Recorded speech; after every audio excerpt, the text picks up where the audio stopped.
fifth year, the second and third generations continue Joe Neubert's commitment. His vision of what this business needed to be, we still try to live up to that. Joe Neubert Collision Center.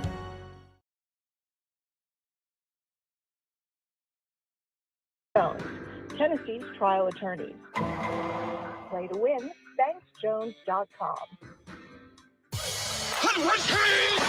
The Dave Hooker Show. A presentation of Off the Hook Sports. Objective insight, expertise, top guests. Available on YouTube, Apple, Spotify, and the Off the Hook Sports app. Download now for free. Also available on offthehooksports.com. I compute and obey. Now to Dave Hooker. Ready. Boy, we are loaded up, absolutely loaded up on the program today. So I want to get to you, and we've got a lot going on. So certainly looking forward to that, as we will be joined by a very special guest, because our one and only Caleb Calhoun has a young one. So if you would like to congratulate Caleb, be sure and do so right here on the message board, as Caleb, his lovely wife, gave birth to a baby boy named Oscar on Tuesday. So I know that you guys are a part of the family. We feel that way about you. So I wanted to let everybody know, because I know you've been asking questions. So we've got a huge, monstrous week.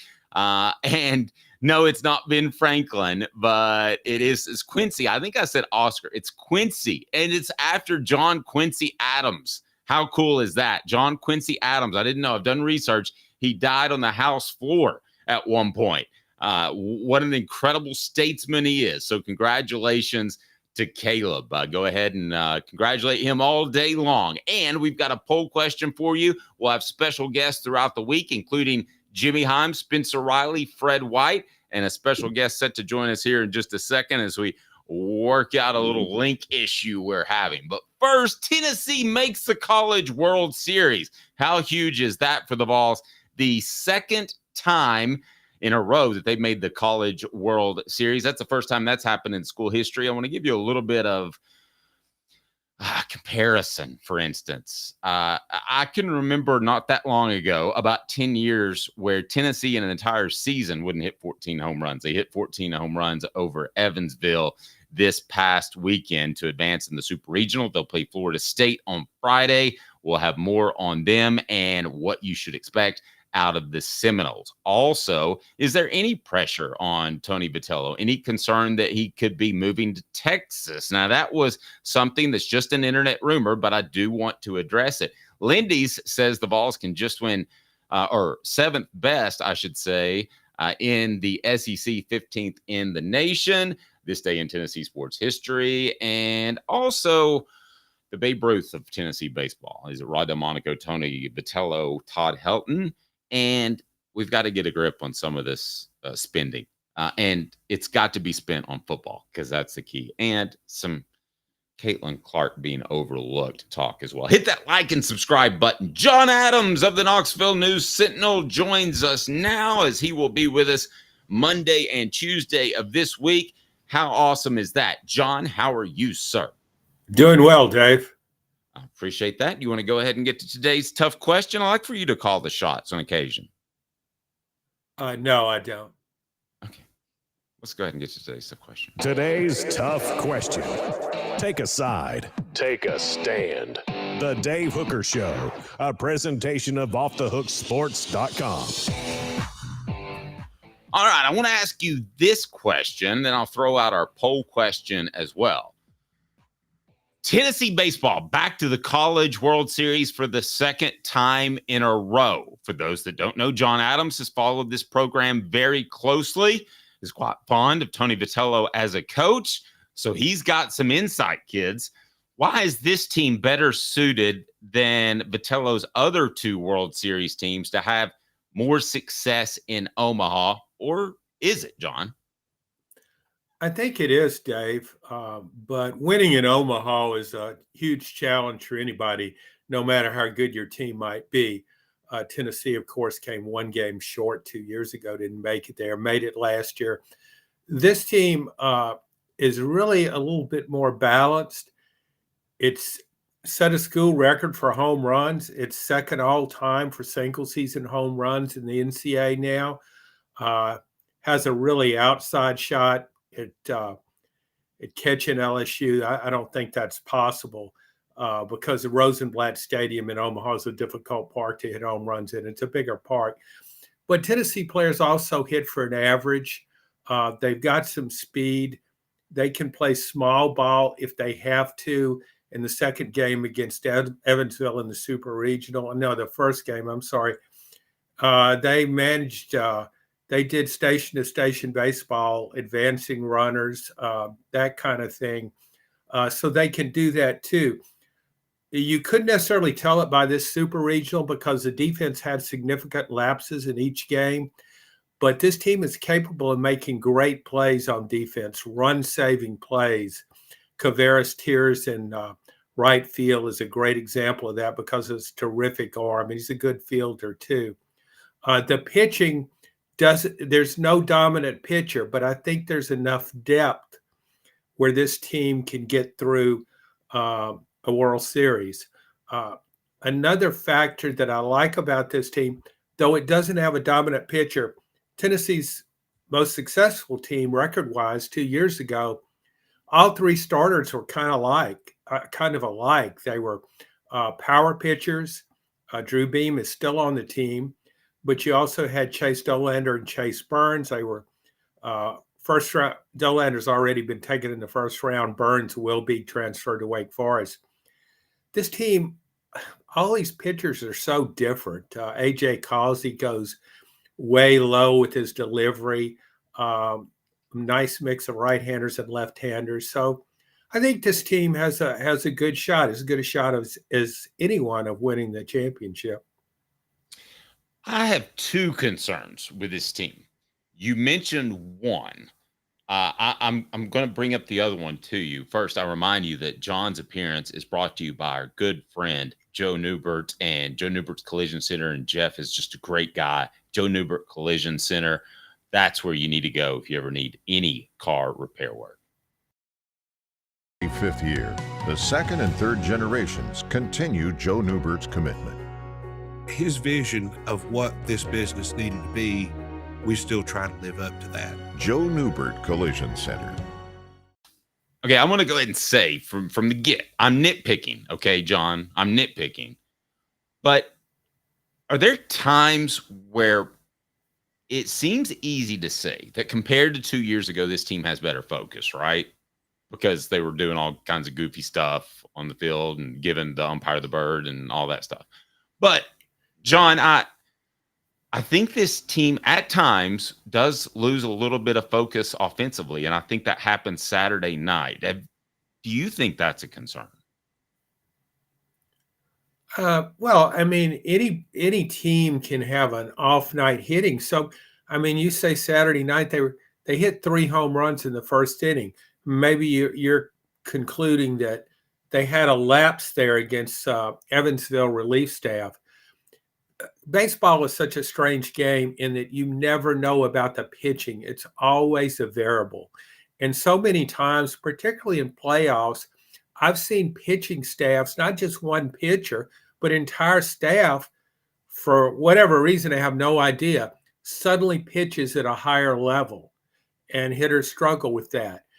You could make that point, though, because Tennessee jumped out to a 4-0 lead, hit those 3 home runs right away, and maybe they thought, here we go, we're getting ready to roll again. It rolled all the way through the NCAA tournament.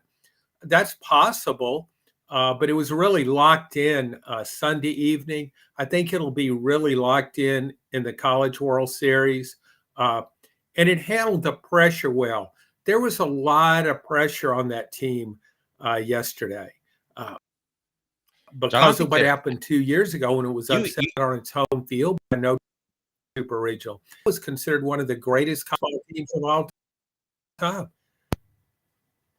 Go ahead. Yeah, and you and I talked before the game yesterday, and I was kind of lukewarm on Tennessee after watching them and kind of getting a feel for. I thought Tony Vitello's press conference was kind of an in your face, hey, we're going to do this sort of thing, and I like that kind of oppositional defiance thing. I think they've got a bunker mentality. I don't think they like the fact that some reporter, which was a good question, asked if the season would have been a failure if they lost on Sunday. And it was a good question, but I like the fact that Tony Vitello was a little defensive about it. It was also, I don't know if you heard this, but he came out and he said, if you're a player out there, they hosted some prospects and you're just looking for a handout NIL, don't come here. We're not going to help you.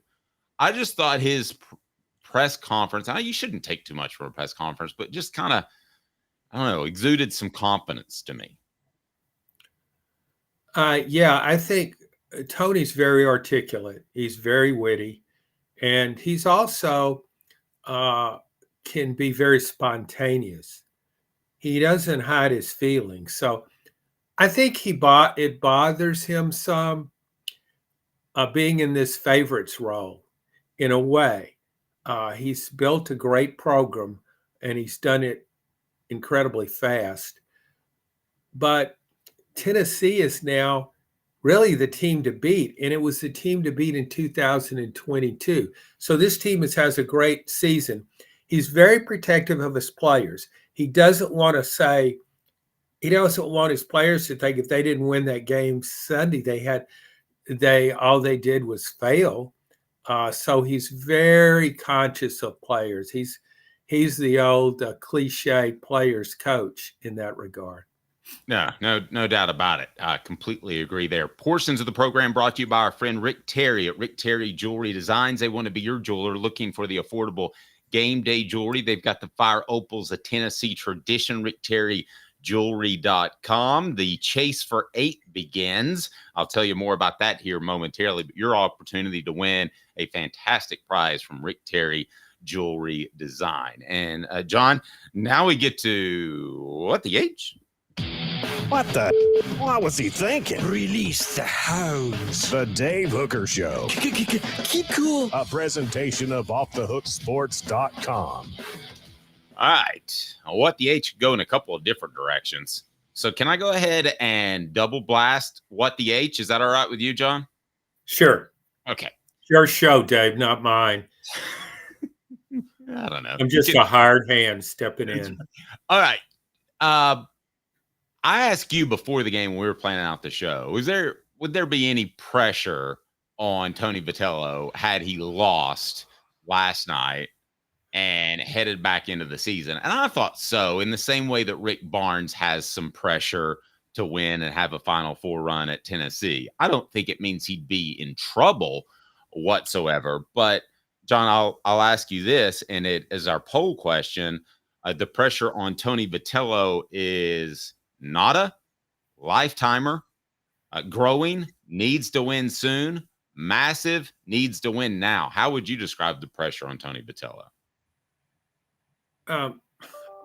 From a fan perspective, I don't think there's any pressure on Tony Vitello. He's one of Tennessee's most popular coaches of all time. Rick Barnes, Tennessee's basketball coach, is also very popular with the fan base. So, yes, there's some criticism for not making it to the Final Four in basketball. We go through that each season. But the fans also they're still grateful to have Rick Barnes as their coach because they win so much and they always make the NCAA tournament. That hasn't always been the case. Baseball was 0, nothing, zilch, nada when Tony Vitello became the coach. So fans not only appreciate the success, they really like him personally. This guy's very involved in the community. He goes to supports other teams. He's just a really likable guy. If he weren't a baseball coach, he would still be very likable guy. Somebody you would like talking to, hanging out with, I think. Like me. Not that I do that, but I've talked to him a lot, and I just think he has a really good personality. And he's interested in a lot of different things. And when you're talking to Tony Vitello, you don't get the impression he's the coach and you're not. You know how it is with a lot of coaches. They're always, they can't even relate to people if not from that vantage point. If it's just two guys sitting down having a beer or having lunch together or a cup of coffee, they're going to be very uncomfortable. Think Nick Saban can do that? Yeah. Think Urban Meyer has any interest in that? No. But Tony Vitello can. I mean, he goes to other sporting events and he's just a fan, a super fan. So there's this great connection between Tony and the fan base. And so if he doesn't win a championship, fans will look at it. They won't be angry. They'll just be disappointed. And they'll be disappointed for him because they want to see him win. So it's kind of unusual in that regard, the relationship between fans and coach. That's why I have a hard time putting any stock in rumors that he might go to Texas. That's what I wanted to get to. Yeah. Yeah, I don't see Vitello leaving here. And I sure wouldn't want to live in Austin, Texas. I don't think he does either. I would be stunned if he took the Texas job. My gosh. What's going on in Austin, Texas that I don't know about? Rough town? Rough. It's about as woke as it gets, Dave. It's the Portland of the Southwest. They were a lot of politicians there were in favor of defunding the police. We've seen how well that goes nationally. So it's too congested. It grew too much, too fast. It's like the 11th largest city in the country now. People are moving out of there. I was talking to a friend of mine who lived in Austin a long time, and he said he knows people from there moving to Idaho. Gets a lot colder in Idaho than it does in Texas. But Boise is beautiful in February.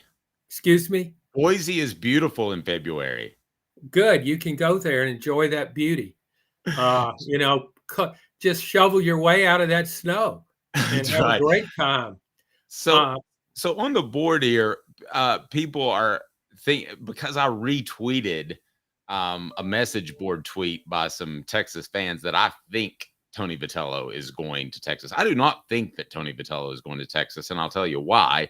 All the things that John just said, but I think Tony Vitello is also at a spot in his life in which he realizes he's set everything up to have success. This would be the dumbest time humanly possible to leave. I mean, he's got a brand new stadium. He's got all the facilities. It would make absolutely no sense. He's got the excitement. You're right. He's likable. He'd have to start all over. And listen, Texas may have more money in their athletic budget, but are they spending any more money in baseball? I don't know that, John. So I don't think the money, just because they have a bigger athletic budget, could necessarily be more. I think Tennessee could match if they wanted to, but I don't think they have to. Oh, I definitely think Tennessee could match it. If you look at Tennessee sports since Randy Boyd became president of the University of Tennessee system, it's a different world than it was before that. You can go right through all the coaches. Rick Barnes, UCLA, a few years ago, is coming after him, courting him for the head coaching job. Tennessee made him one of the highest paid basketball coaches in the country. Tony Vitello is already one of the highest paid baseball coaches in the country. Look at what happened with Josh Heupel. He's making around a little over $4 million, and boom, he goes 11-2 in 2022, and all of a sudden they double his salary. He's making over 900 now. I mean, over 9 million, not 900 million. If he was making over 900 million, hey, if he was making over 900 million, he could pay other teams to lose to him. Huh? So what? No, but my point is this is a different world over there. Randy Boyd is a businessman, an extremely successful businessman. He knows Tony Vitello is good for business. Danny White, the AD, knows that too. If Tony Vitello wants to leave for a reason other than money, I guess that's possible. But my gosh, I wouldn't go to Austin, Texas. And I'm looking at some of the responses on our Twitter board. I don't think they're a big fan of Austin, Texas either. So I don't put much stock in that. But been wrong before, Dave. Shocking as that might seem. And I guess it's part of my background covering the Lane Kiffin thing. Like, I'm always wondering and mindful of that sort of thing. And I do it for you as the fans, because I know it's not something you want to think about. So I try to, do some digging and see if there's any looking around. I wrote a very infamous column the day that Lane Kiffin left, saying there's no way that he would ever leave. So that ran. That was great. That was a great piece. So John, but when we talk about Tony Vitello having an opportunity at Texas or anywhere else, we're really paying him a compliment. And to think that somebody's not going to make a run at him is a little short-sighted, I think. Well, sure. Maybe some Major League Baseball team will make a run at him. But I don't think he wants to coach Major League Ball. I think Tony is really happy with his life here in Knoxville. And that's not just the baseball. He loves what he's doing. He's in a great situation. Go back a couple of years. I think LSU had an interest in him. It ended up hiring Jay Johnson away. LSU can pay as much money as Tennessee, as much money for as Texas can, I think.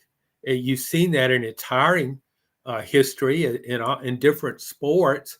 I just don't think he would want to do that, because his lifestyle and his situation here, I think, is much better than it would be in Austin, Texas.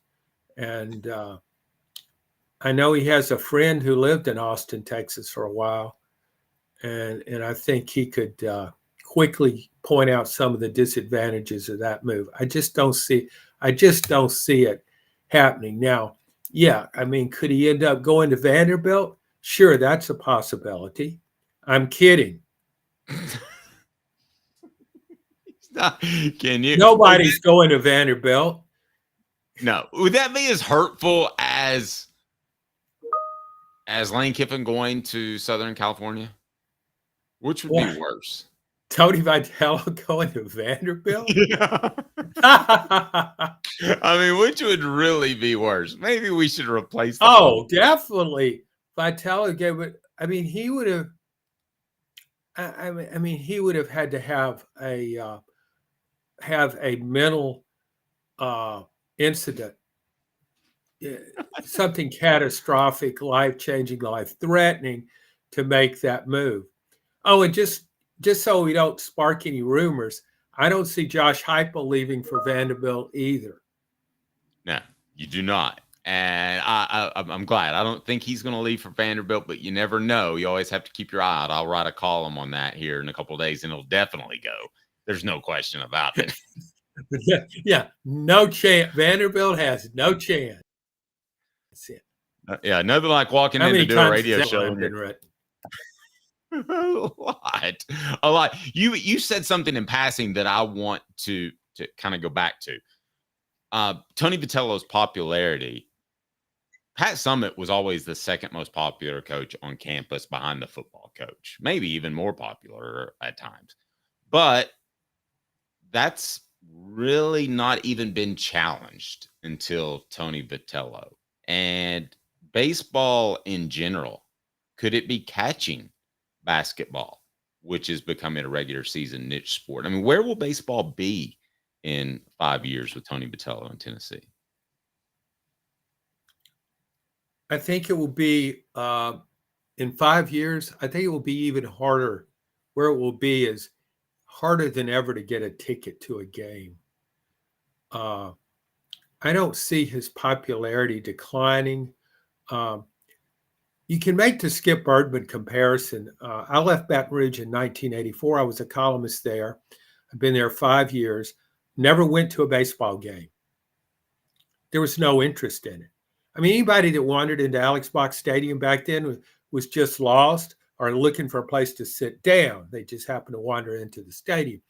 Yep. I think the only column I remember writing there was when Jack LeMabe, who was the coach at the time, classified ad appeared in our paper, the morning paper there in Baton Rouge, advertising for a new baseball coach, though it hadn't been announced that Jack LeMabe had been fired.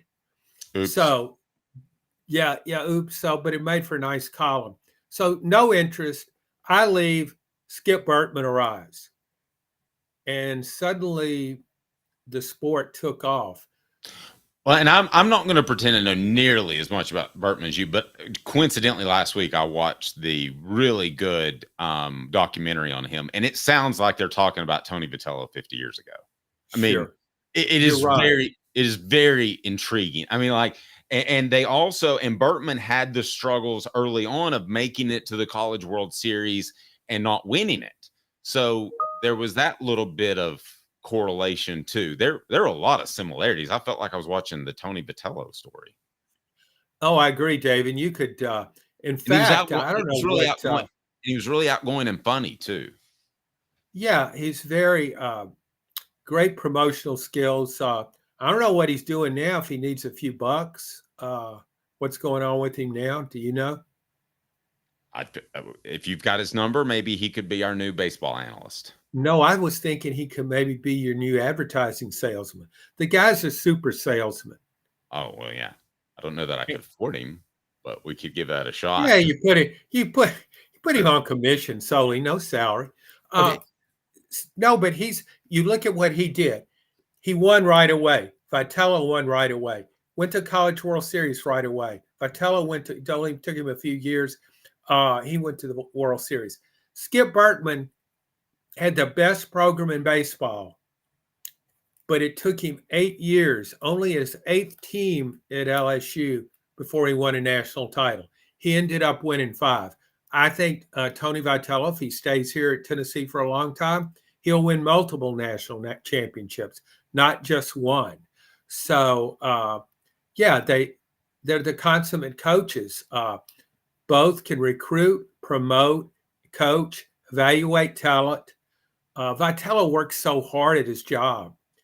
He's just a relentless recruiter. And I asked him, I guess this was maybe 3 or 4 weeks ago, we were talking. I said, hey, Tennessee's losing a lot of players. It also has a lot of players it has recruited and signed who could opt for the major league draft. And so I asked him, so do you ever think about what your lineup might look like next year? Every day, he said. He's a guy who's entrenched in the present, but he's also always looking ahead. It's like he's doing 2 jobs at once. He's multitasking, and he's very good at that.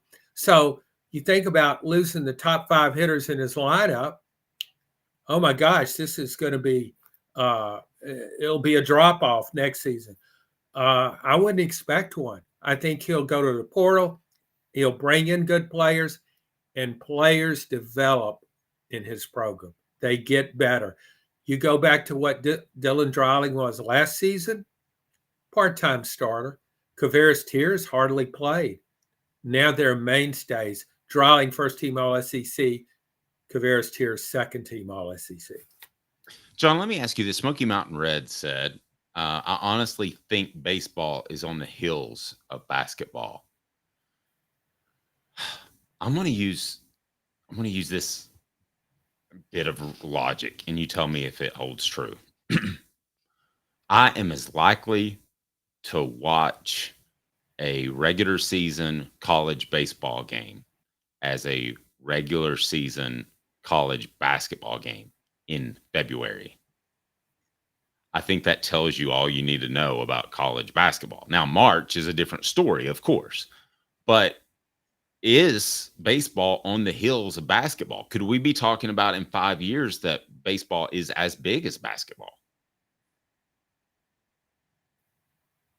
Oh, I think that's very popular because it's such a popular, fast-growing sport.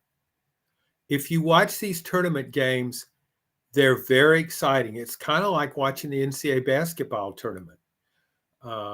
So, yeah, I think the chance for growth is tremendous. Now, we're in the SEC, so that's where there's no other league like this when it comes to baseball. But I do think that it's going to keep getting bigger. It's not just Tennessee, but other places are upgrading their baseball facilities, spending more money on coaches, assistant coaches. There's still a lot of things that have to happen to help baseball. I also think college basketball has declined in popularity. Not in March. I mean, that's a sports staple. That's the whole world is looking at the NCAA tournament. But overall, I think players, the one and done players, and now you have the transfer portal, basketball players come and go so much. I don't know. I just think, and I think the game itself at times is not as entertaining as it has been at other times. Completely agree. And I also miss not knowing who are going to be the returning players with the one and done rule, but that's a whole different concept. I think they just chuck that. But anyway, I want to remind people that you can join Hooker's Corner. You can be a John, just like John Adams. Be a John, join Hooker's Corner. I saw we're a hoghead, and we appreciate that. Gave us $10 for the super chat. Thank you, sir. But I would highly suggest you just join Hooker's Corner, and you get insider recruiting information. You get prizes and more. As a matter of fact, we'll be giving away a T-shirt and or book, depending on what you would prefer, a little bit later today. And all of this week, because we were off last week. By the way, Caleb's baby is here. And I haven't told you the name yet, have I, John? No, I'm guessing it's not Hooker, though. It's not, but it might have a very similar name to someone that's on this show. 2 Minutes with John Adams. I'm Dave Hooker. Portions of the program brought to you by our good friend Medicare Misty. 19 years this year. I've been in the community since 1993. You're getting a lot of information. Unlike when you were working, they made the choice for you. Now you have to make the choice. Come to us and let us help you make it easy. Call Medicare Misty, MedicareMisty.com or 423-777-5577. Let us help them sleep at night. And we call her Medicare Misty.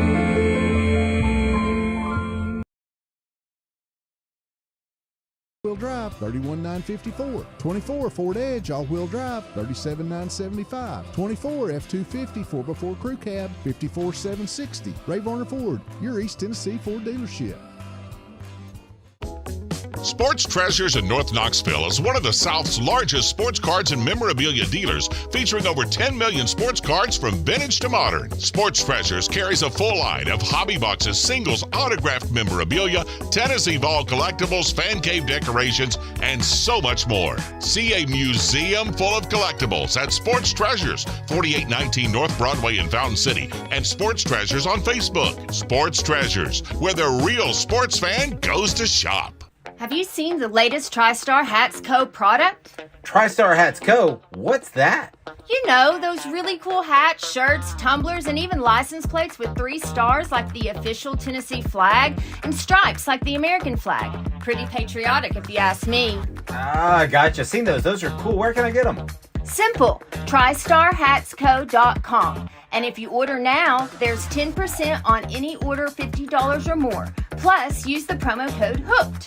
With the promo code HOOKED, you get 10% off. That's hooked. And don't forget free shipping with any order over $50. Stock up at TriStarHatsCo.com. That's TriStarHatsCo.com. There are plenty of wannabes out there, so make sure you go to TriStarHatsCo.com for the best quality and customer service. Will do, and I'll be sure to use the promo code HOOKED. That's hooked when I do, to save an additional 10% off. TriStarHatsCo.com. TriStar Hats Co. is a trademark of TriStar Hats Co. LLC.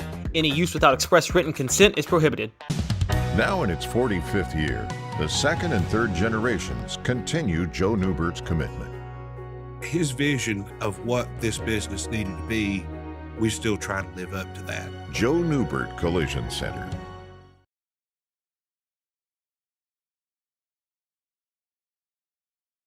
Presented by Banks & Jones, Tennessee's trial attorneys. Play to win, banksjones.com. Who's this guy? Hello, wizard. The Dave Hooker Show. Who? A presentation of Off the Hook Sports. What? YouTube, Apple, Spotify, and the free Off the Hook Sports app. Back to Dave Hooker. All righty.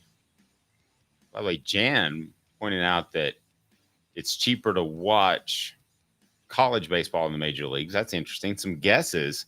on Caleb's son's name, who was born on Tuesday. I'm going to share it with you right now. We had picks of Zach Edey Calhoun. It's not the case. Ron Slay Calhoun, not the case. Hooker Calhoun, not the case. Brian Kelly Calhoun, not the case, but he does like Brian Kelly.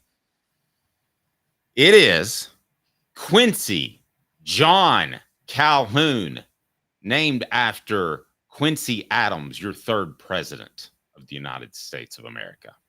Thoughts, John? Pretty cool name. Quincy John Calhoun.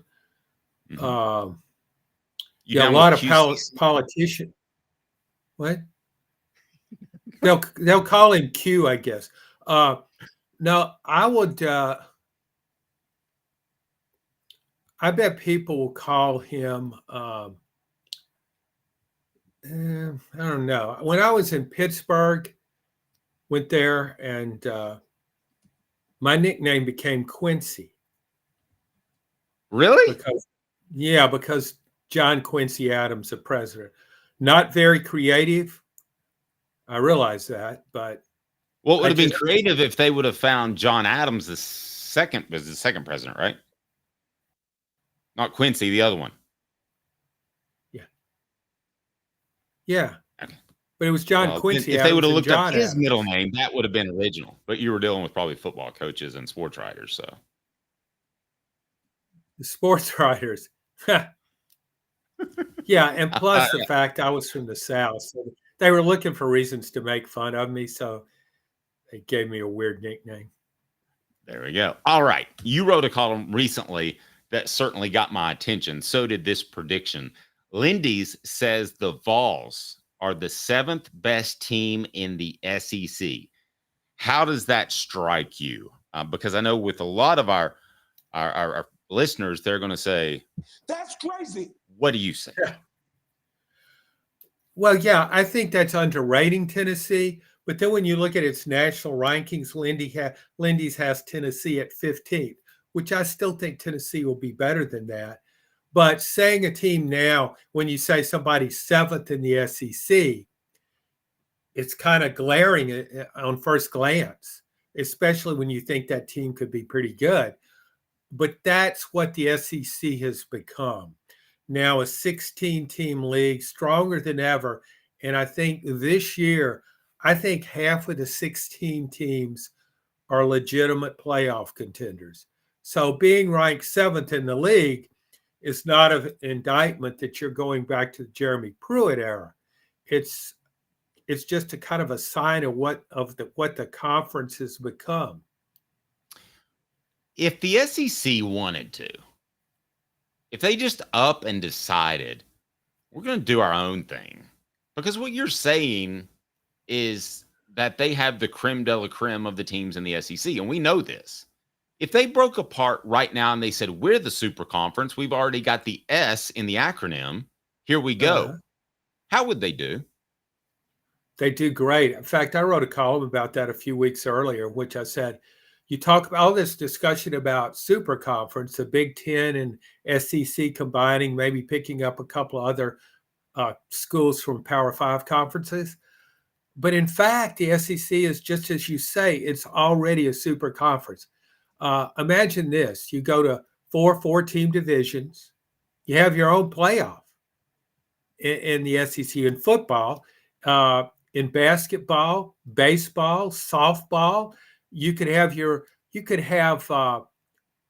play best 2 out of 3 series. You could put half the team in the playoffs and then have them play not just one game, but a 2 out of 3 or maybe even a 3 out of 5, like the NBA playoffs. Do you really think people would ignore that? I think it would be crazy popular if that happened. That's how good the SEC is. It's not just in football. Look at baseball, 11 teams made the tournament. You've already got how many? Kentucky qualified yesterday. A&M did 4 teams in the World Series. Georgia could join today if it can beat NC State. So it's just good in everything. It keeps getting better in basketball. So, yeah, it already is a super conference. And Lindy's, its preseason rankings with I guess, God, maybe 8 or 9 teams from the SEC in its top 20, tells you what it thinks of the league on a national level. Dylan says the fact that we only added 2 schools and are still top dogs while the Big Ten went out and got everybody and is still trailing us. Dylan, I'm going to take it a step further, buddy. I'm going to say that, yes, that happened. What you said is correct, but I'm talking about the SEC could stand toe-to-toe with the rest of college football. I'm not saying a conference versus conference thing, John. I want to make sure we're on the same page. I'm not saying Big Ten versus SEC. I'm saying the SEC could be as big as college football without the SEC. 2 different groups of teams. Yeah, I realize we could be guilty of being extremely provincial here, but you can't ignore the facts. When you look at playoff contenders, when I look around the national landscape and I say, who is a threat? Who is a threat to SEC teams for those at large berths? I think the SEC is assured of 4 berths overall in probably 5. That's counting the league champion. So who can compete with Tennessee for those at large berths?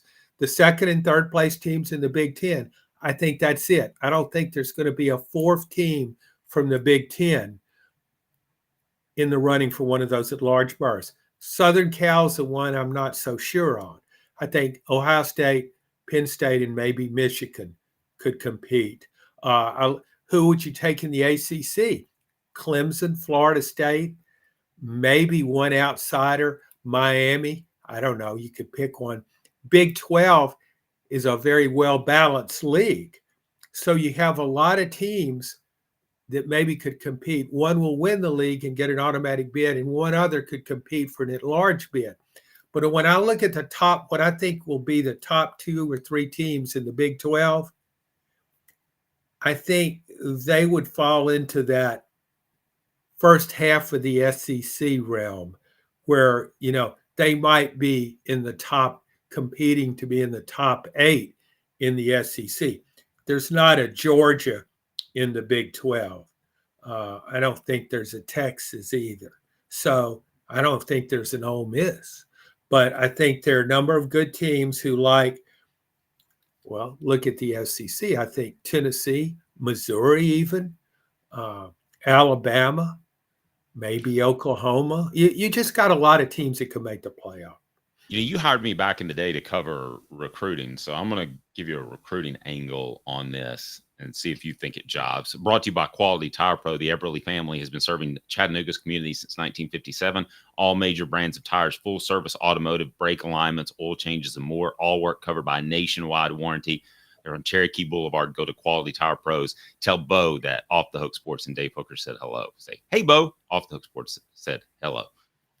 Oregon has to come to the South to get its defensive tackles and war daddies, so to speak. They are all in the SEC. Here's what would happen. I guarantee you, if the SEC broke off and did its own thing, I guarantee you, and stood alone, they would dominate in big men recruiting. Because if you went to Oregon and you had success, it would be the same thing as if you played like at Powell High School as opposed to Don Bosco in New Jersey. Okay, there's a different level there. And I think when you went to the draft, you would automatically lose spots because you didn't play against the best competition in the SEC.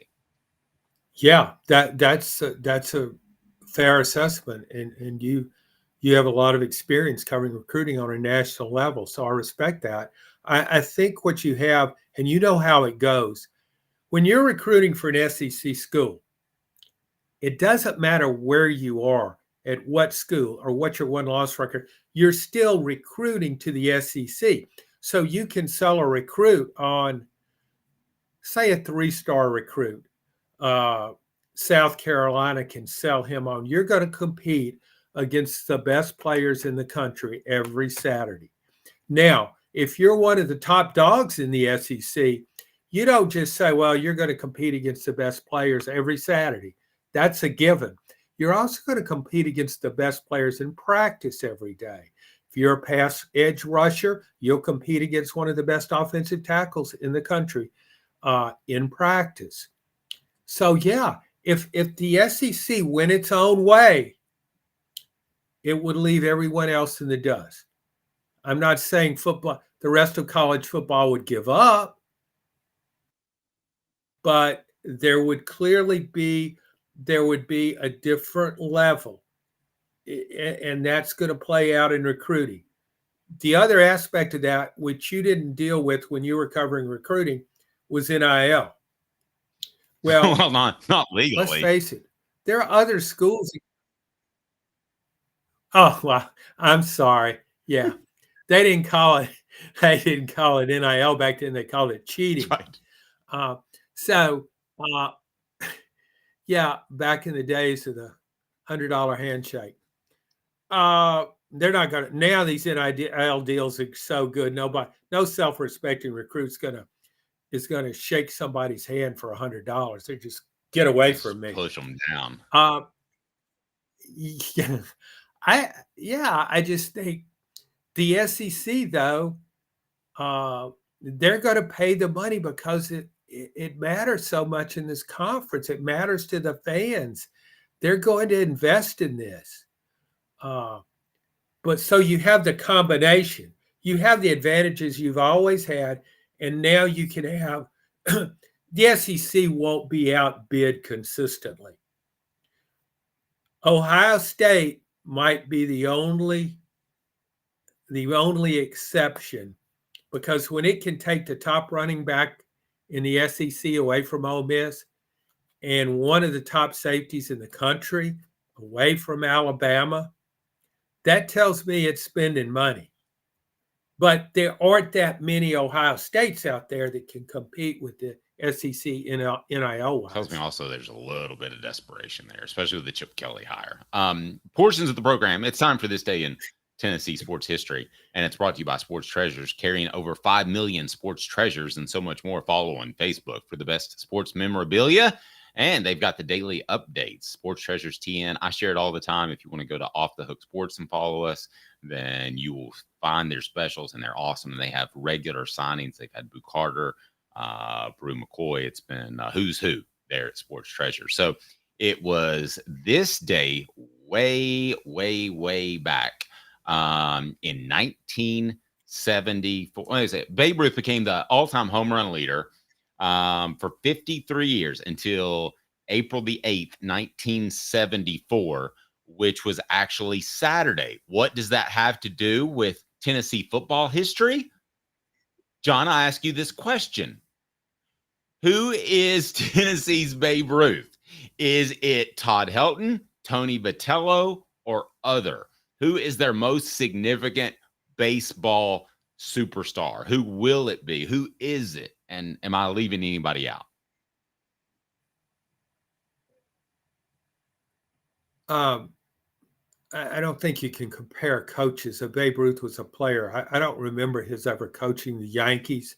I don't think Hank Aaron coached the Yankees or the Braves either. So I don't think you compare those. But Todd Helton, as a player, he's the SEC's Babe Ruth. Frank Thomas from Auburn made the Hall of Fame, but Todd Helton starred as a pitcher as well as a hitter. I think he can have made the major leagues as a pitcher.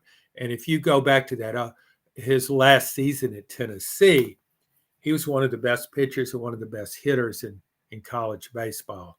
So, yeah, he's Tennessee's Babe Ruth. Could we have a candy bar locally?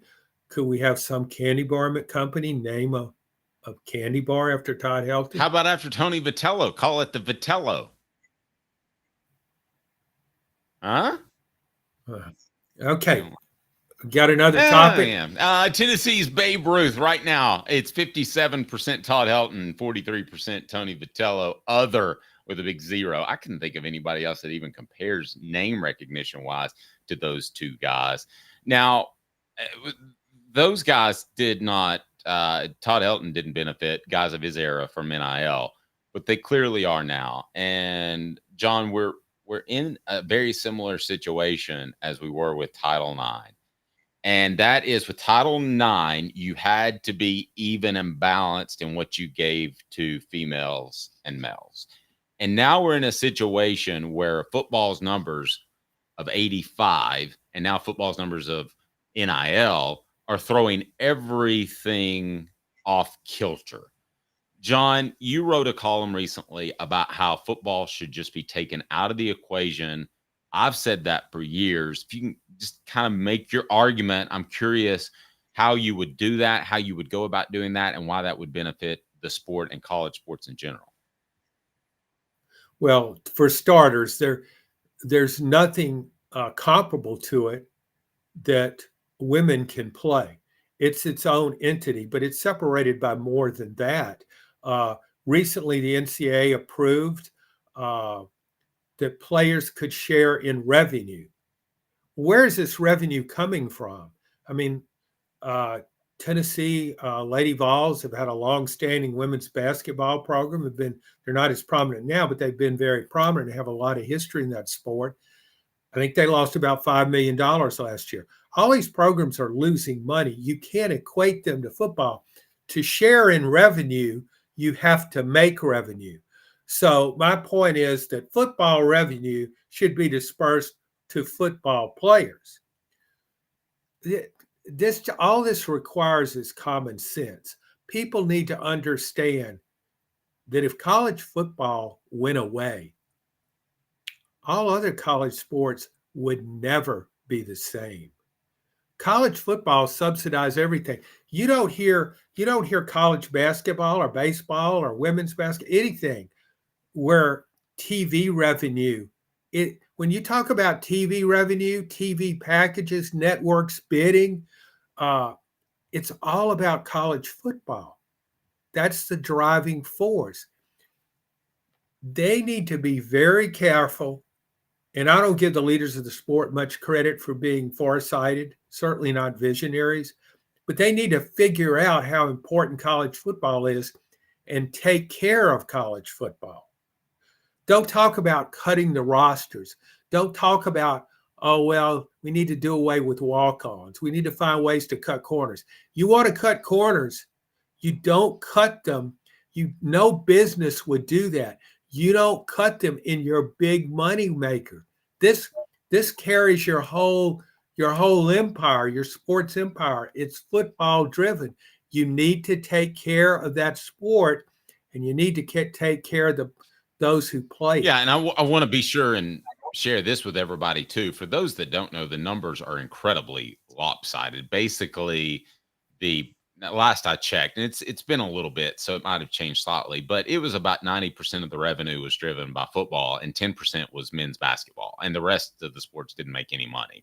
I doubt that's changed very significantly, John, in the past 10 or so years. But I'm curious if you had to cut costs, because what we're talking about is if the schools have to individually pay these players instead of what's happening now with NIL. Okay, so where would you make cuts? Because if the school suddenly is on the hook for paying these guys, they're going to try to keep some money that's supposed to be funneled from the boosters. So where would you make cuts? Well, you might have to cut other sports. Okay, well, Congress says you got to be careful with that with women. Okay, all right then. How about this? You start women's football, women's college football program. See how well that goes. I'm kidding. You can't. There's no equal to football in college sports. I mean, you can mandate this equality stuff, but unless women can play college football, how can you have equality? You can't do it.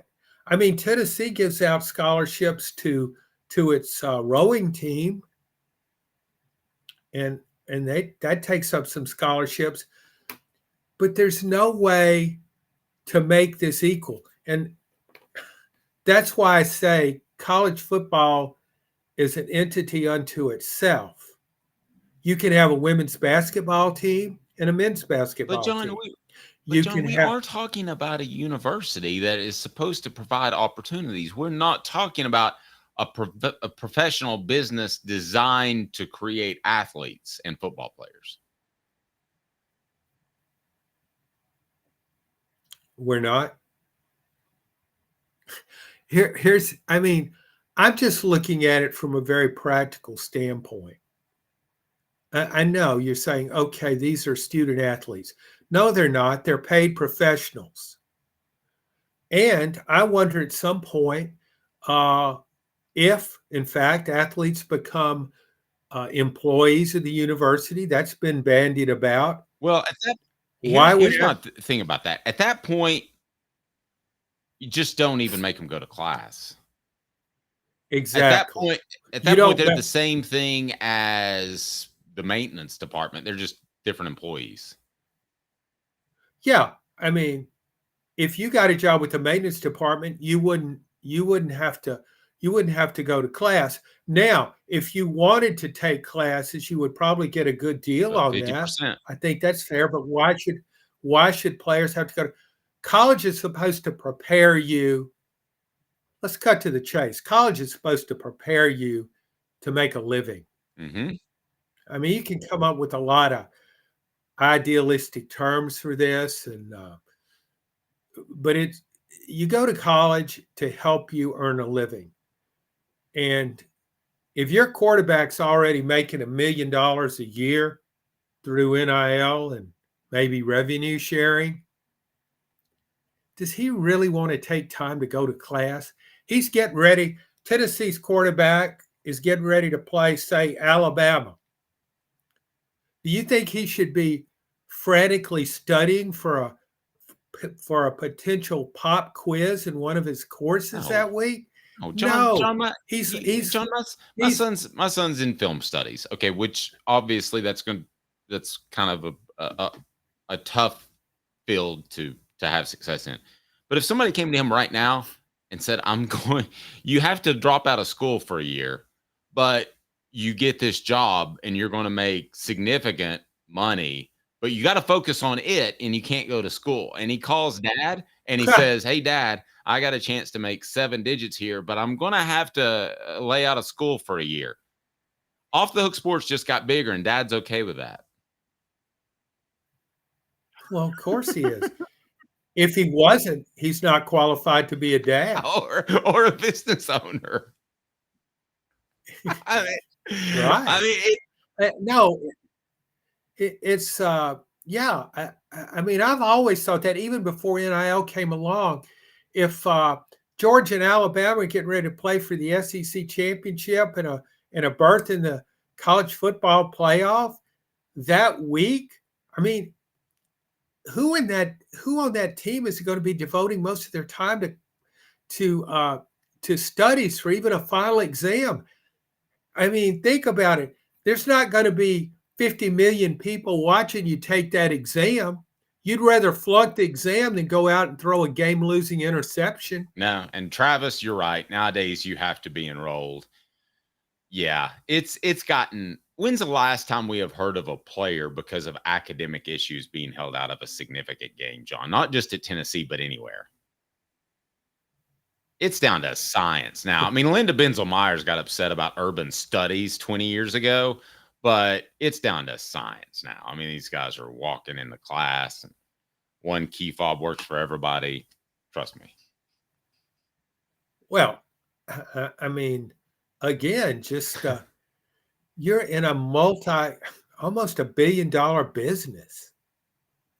And if you're about to lose one of your best players because he made a low grade on a test, I mean, something's probably going to happen to that professor. You could actually, and it won't be a promotion. You could actually argue that is morally wrong for the coach to do that, to suspend him for an academic issue when he's put him on a pedestal in which he's able to earn money, could be an NFL player, in which he's earning all these other assistant coaches money. You could argue that the morally wrong thing to do would be to sit him for failing a Spanish class. Yeah, there's no coach on this planet that would make would make that decision. Let's get back into reality here. But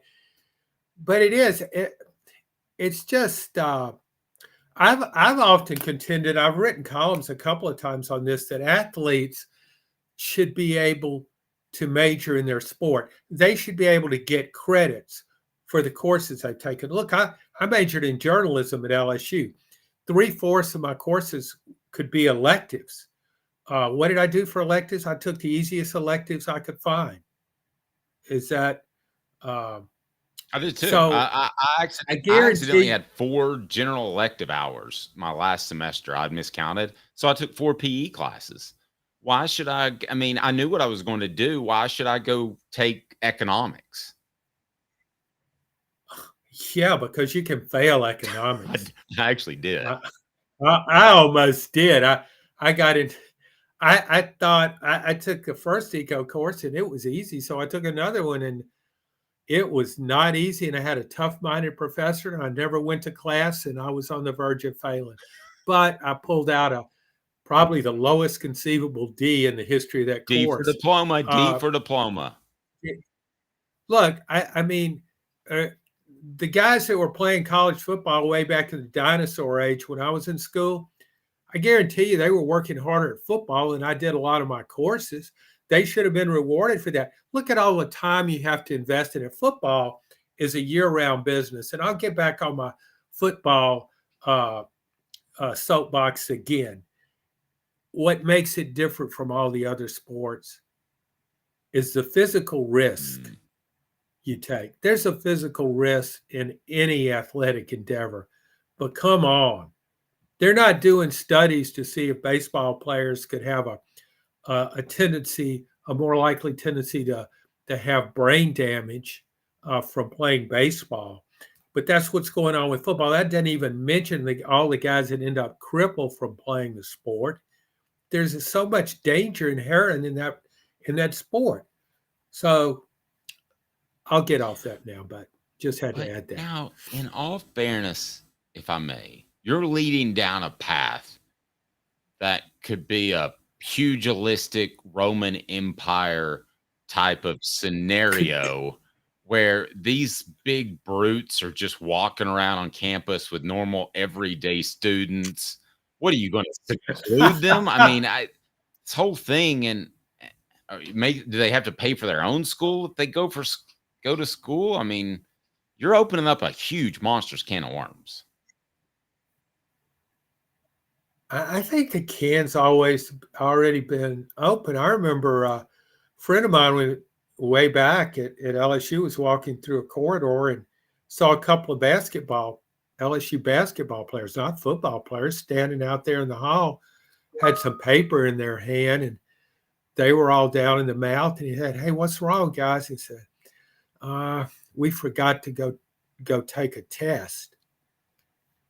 They were holding the test. So all they had to do was go take it. They already had the test in advance with the correct answers given, but they couldn't remember to go take the test. So there's been a disparity between athletes and students, regular students, for a long, long time. Yes. There certainly has. I applied to stay in Gibbs Hall, but I didn't get in Gibbs Hall. They didn't think that I was the best fit out there. Stay tuned. 2 minutes. Thoughts on Nico, and also we've got prizes to give away, and why Caitlin Clark and Candace Parker have a similarity on their resume. Stay tuned. He's John Adams. I'm Dave Hooker. This is a presentation of Off the Hook Sports. 5th year, the second and third generations continue Joe Neubert's commitment. His vision of what this business needed to be, we still try to live up to that. If we wouldn't put our family in it, we're not going to put their family in it. If you're going to say that you're doing the best work in Knoxville, now saying it's one thing, producing it and providing it's another.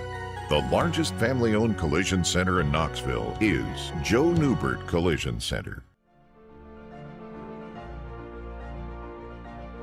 Hi, I'm Rick Terry, and we at Rick Terry Jewelry Designs pride ourselves in the highest quality craftsmanship from a family-owned business here in Knoxville for over 35 years. At Rick Terry Jewelry Designs, we also take pride in being an affordable option for all your game day accessories, especially those fire opals. At Rick Terry Jewelry Designs, we want to be your jeweler every day and especially on game day. Go Vols! Hi, Mike Davis here with City Heating and Air, reminding you to always dare to compare.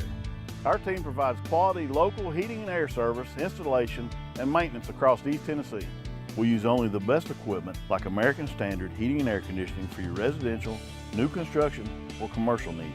Honesty, dependability, and customer satisfaction have been the cornerstones of our business since 1961.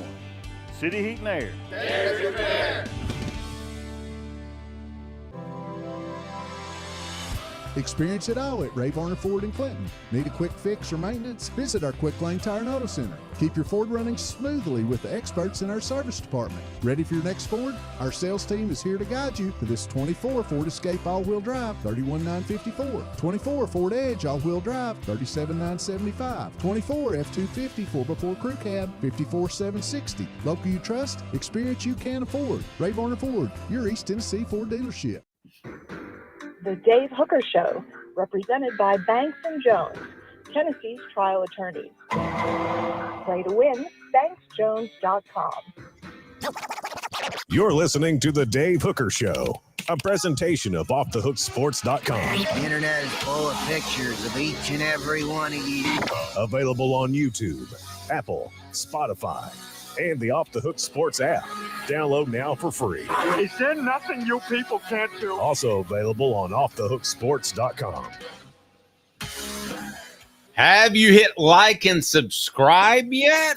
Well, you need to, because you need to get ready for Rick Terry's Great 8 Garmin Challenge. Announcing this right now. This is pretty cool, John. You're not eligible, but the Great 8 Garmin Challenge is brought to you by Rick Terry Jewelry Design. Here's the way it works. Rick Terry Jewelry Design will provide a Garmin watch worth over $1,000 to be given away to one lucky listener once we reach 8,000 subscribers. So we're at about 5,000 right now. So we're expecting sometime this fall. Viewers, listeners, readers, fans, all welcome to enter by joining Hooker's Corner. And you can join it for free. You don't have to go with the paid membership. I'm going to put that up there right now so that you can go ahead and join, because we don't want you to miss out. You must be a member of Hooker's Corner. Again, you can sign up for the free membership and also be a subscriber to the channel. And I will check. Hit subscribe now, like as well. It is Rick Terry's Great 8 Garmin Challenge. So we're off and running. We appreciate Rick Terry for all that he does with the program. Caitlin Clark didn't make the Olympic team. That's not typically big news in a lot of the sports world, but I think it is with a very educated women's basketball fan base that may be aware of Candace Parker being left off the Olympic team as well. What's the bigger omission between the two? And again, to give some people some perspective, John has covered the Lady Vols extensively, so he has more insight than I do. But John, how would you compare the two as far as all out crazy, just to leave either of those off, in my opinion? There's no comparison. You can't compare anybody to Caitlin Clark. Candace Parker, great player in college and in the pros. She did play on one Olympic team. She was omitted from the other. I don't know exactly why. I think Caleb will cite a UConn, Tennessee, Gino Auriemma-led conspiracy. But Caitlin Clark, that is so short-sighted, so absent of any big picture viewing. There's no other player in the world like Caitlin Clark. You could say some players are better, they're bigger, whatever, but her game is so unique. And that's part of the reason she's incredibly popular. Do you realize how much money, if I were a TV network and I'm, and I've got the Olympics, don't tell me Caitlin Clark's not on the Olympics team. I mean, if I'm an advertiser and I want to put an ad on women's basketball games in the Olympics, I'm not getting near that now that Caitlin Clark's not on it. The discrimination against her is unbelievable. We've seen it in the WNBA, and now she doesn't make the Olympics. I mean, as long as I've been following women's basketball, this goes back in the late 80s because I followed the Pat Summitt era. There's never been a player with her unique skill set. I've never seen another player consistently pull up from the logo and launch a three-pointer. She's got unbelievable court vision, a sense of where everybody is at all times, a great passer. It's really laughable. It's laughable how she's being treated by the WNBA and now not to make the Olympic team. It's silly. John, let's go to 4 Downs now. It's brought to you by Dynasty Pools and Spas. 4 Downs brought to you by Dynasty Spas, the most comfortable spas made in the United States of America, right here in East Tennessee. Drop in for the all-new showroom in Athens. Dynasty Spas, perfect for all 4 seasons. 4 Downs, presented by Off the Hook Sports. John, you tell me if these reasons are adequate for not having her on the Olympic team, Caitlin Clark. Coop here, first down. Thanks, Cooper. He's just a rookie. She's just finished college. She's not ready. Yeah. That's crazy. All right. Yeah. Second down. She doesn't fit the Olympic team style of basketball. They're like, that is total bullshit. Yeah. That always makes me laugh. Yeah, I mean, it never gets old. But it's so true in this case. Is there any argument? Are they playing like a high-low thing where they don't shoot the three-pointer? Is that their approach? Yeah. We don't need somebody making 30-foot jump shots, okay? Yeah, to heck with those. I don't need any part of Yeah. that. All Get right, the cool. ball inside to somebody. By the way, if you stop by Dynasty Pools and Spas in Athens and just ask for a Celebrate 98 book or a Hooker Off the Hook Sports t-shirt, we will be sure and take care of you there. Just stop by and say hello. We'll also have an opportunity for you to win a hot tub here shortly. Tennessee Center, Cooper Mays here. Third down. Again, that's Dynasty Pools and Spas, their showroom in Athens. John, you said that there was no comparison with the Candace Parker and the Caitlin Clark thing. However, I will make one comparison that there might have been some orchestration behind the scenes for whatever reason, because on face value, I look at those two players and I don't see how they could be theoretically left off. No, Candace Parker was, in a way, she was unique too as a women's basketball player, and that Candace could have played any position. She could have been a 6'5" point guard. She could have played on the wing, off-ball guard, you name it, because she had 3-point range. Just a tremendous overall basketball player. So, yeah, I don't know. I would have had her on the team. But this Caitlin Clark situation is completely different because of the fan interest. And I read one source-driven report that said that Caitlin Clark, the people who selected the team, the coaches were concerned that she might not, if they had her on the team, fans would get upset because she wasn't playing enough. You know, and maybe they felt like that. Would you really leave somebody off the team because of that? So does Christian Laettner regret being on the 92 team, the dream team, because he didn't play a lot? Is he like, man, I hated that time I got to spend with Michael Jordan? That was awful. You remember when we went to all those first class places and played basketball and beat the hell out of everybody? That was terrible. I know. This is the Olympics. You're not playing for Yeah, there's a gold medal and a championship, but come on, it's not playing for an NBA championship series. It's not playing NCAA Final Four. I mean, for most of the times, U.S. team has been dominant. But the hypocrisy, the idea, well, they aren't just considering her ability, they're considering the element of fan support and, oh, we don't want to make people mad because we might put her on the team and not play her enough. And we're concerned about the backlash. Well, if you're thinking along those lines, how about this? Maybe you should be concerned about the backlash of not putting her on the team at all.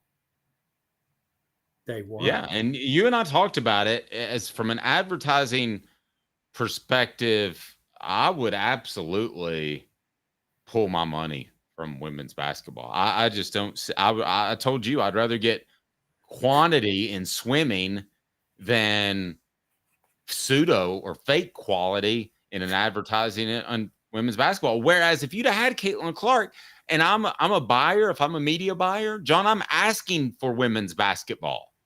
I'm saying, here's what I want first. I want men's basketball, and then I'm sure there's some other star like a Simone Biles or somebody that I don't know about yet. And then I would want women's basketball would be at the top of the list. Well, sure. I mean, let's just say hypothetically you wanted to promote Hooker's Corner during the televised Olympic coverage. Exactly. Not that we would ever promote Hooker's Corner, which you can join for just $9.98, and you get prizes, recruiting info, and more. Go ahead. You don't even have to be named John. Here would be my commercial. My pitch would be, you don't even have to be named John to come to Hooker's Corner. Anybody is welcome. That's right. And so you would invest your money in whatever event was being played opposite the women's basketball. If you were determined to have an Olympic commercial, you would do it whatever sport is taking place the same time as the women's Olympic game. Yep. Elias says she's more valuable doing press conferences and getting 5 minutes. I agree with that. All SEC center Cooper Mays here. 4th down. All right. This actually wasn't where I was going to go, Travis, but I'm going to steal your thought. If she was on the team, $100, she ends up starting. I bet $100 she ends up starting. If the coach would give her a fair shot. Let me clarify. Well, since when is anybody in WNBA giving her a fair shot? The only shot she gets is a cheap shot. Yep. I think there are a lot of reasons out there why. And I'll let them deal with that issue, but I think they hurt themselves in terms of the amount of publicity they could have gotten. TriStar hats, check this out. I've got the shirt right here. I got the hat right there. For the latest in TriStar hats, go to the original. TriStarHatsCo.com, TriStarHatsCo.com. Use the promo code HOOKED. That's HOOKED, and get 10% off. We appreciate them, and it's time to give some stuff away, brought to you by our good friends at Sports Treasures. So what do you think, John? You want to give some stuff away? Yeah, I got an autograph. What? I'm not giving your stuff away. Oh, I got an autographed Jeremy Pruitt football that somebody put on my doorstep as a joke, I assume. Nobody ever took credit for it, but I'll give that away. Will you really? Yeah.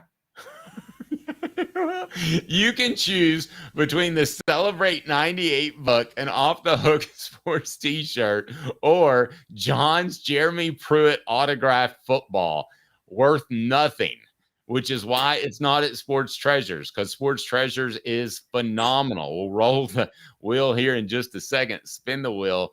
Our friends at Sports Treasures have the regular signings. They're absolutely incredible, and their choices on both retro memorabilia and all kinds of stuff is unbelievable. Again, join Hooker's Corner if you want to be a part of this fantastic promotion that we have running. We're going to give away prizes every single day this week because we were off last week. So you can join right there. It is on the page. To win prizes, you do have to be a paid member. So here we go, John. You tell me when to spin, and I'll spin. Spin. I'm nervous. Here we go. Can you see the wheel, John? And it is Joe. Joe is our winner. So congratulations to Joe. You win. Tomorrow on the program, we'll have some more John Adams. What do you think about that, John? Sound like a good time? That's crazy. maybe tomorrow too. I'll actually be able to get. There we go. I got John's face up. That yeah, got it right there. Perfect. No problems with that, Caleb. Right? They're like, that is total bullshit. Maybe a couple of technical issues, but we did okay. Again, congratulations, Caleb Calhoun. You know we absolutely love you. Quincy is born, Caleb's new boy after John Quincy Adams. So pretty darn cool. He is John Adams. I'm Dave Hooker. This has been a presentation of Off the Hook Sports. I do want to remind you that portions of the program brought to you by our good friend who represents us, Banks and Jones. Well, it's because they're Tennessee's trial attorney. You can play to win with Banks and Jones because they'll go to trial. You've heard of other lawyers. They say they'll go to trial and fight for you. They won't.